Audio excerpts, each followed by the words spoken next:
Hello అండి. అందరికీ నమస్కారం. నేను మీ సరోజినినండి. ఇది 7 వారాల వ్రతంలో రెండో వారమండి. ఈ రెండో వారమైతే ఇంత చక్కగా చేసుకున్నానండి. మా బాబు హెల్ప్ చేశాడు. మా బాబు హెల్ప్‌తో ఎందుకంటే మా బాబు సాయంత్రం పూటే ఇంటికొస్తారండి. వాళ్ళు పొద్దున వాళ్ళ వాళ్ళ పనికెళ్తారు. కాబట్టి నేను ఈవినింగే చేసుకుంటున్నానండి. ఎందుకంటే ఆ ఒక్క పూట భోజనం కూడా చేయనండి. నేను పూజంతా అయిపోయిన తర్వాత నైట్ తినేసి పడుకుంటానండి. ఇంకా నైటు భోజనం చేయాలనిపించలేదండి. ఇంక నిన్న మాత్రం కొద్దిగా ప్రసాదం తినేసానండి. ప్రసాదం తిని ఇంక అలాగే మంచినీళ్ళు తాగి పడుకున్నాను. ఎండాకాలం కదండీ! పొద్దంతా తినకుండా ఉంటాం. రాత్రికి ఒకేసారి భోజనం చేయాలంటే కుదరదు. లైట్‌గా ఇడ్లీ తిందాం అనుకున్నాను కానీ అది కూడా పోయేటట్లేదండి. ఇలా చక్కగా అయితే పూజనైతే నేను ఇంత బాగా చేసుకున్నానండి. సంతోషంగా అనిపిచ్చింది. ఎందుకంటే మన వాళ్ళు, మన పిల్లలు మన పూజలో యాడ్ అయితే మనకి ఉండే సంతోషం అంతా ఇంతా కాదండి.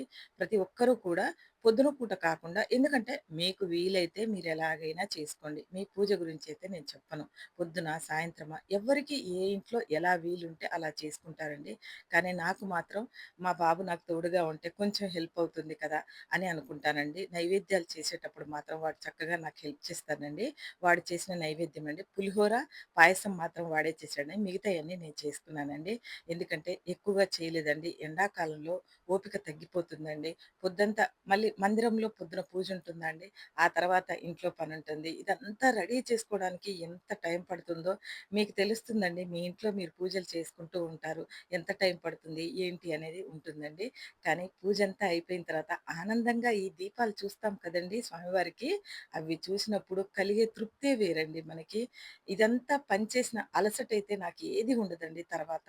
ఇలా అమ్మవారి దీపాన్నయితే చక్కగా స్వామివారి వద్ద పెట్టుకున్నానండి. అమ్మవారిని కూడా మన గజలక్ష్మి దీపం ఉంటే లక్ష్మీదేవి దీపం చక్కగా నెయ్యి పోసి వెలిగించుకోండి. ఉంటే లేదంటే ఆయిల్ పోసన్నా వెలిగించుకోండి పర్వాలేదు. నేను మాత్రం నిన్న పంచముఖి ఆయిల్ పోసానండి. వీడియో నచ్చితే లైక్ చేయండి, షేర్ చేయండి, కామెంట్ చేయండి.